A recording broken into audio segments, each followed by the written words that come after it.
Tay, magandang hapon sa inyo. Ang sakit ni tatay, nawawala na ng pag-asa dahil nanghihina ang katawan nung pumunta siya dito nung una. Ngayon, pagbalik ni tatay, nakalakad na. Pangalawang balik na ngayon, nakalakad na. Tay, kamusta na yung pakaramdam mo ngayon, tay? Mabuti na.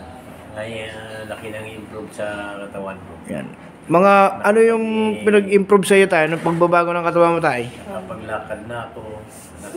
Yung malinaw na yung paligid. Sige nga, tay. Subukan mo maglakad, tay. Ayan, si tatay. Yan. Naglalakad na. Si tatay po pala, parang lasing maglakad dyan.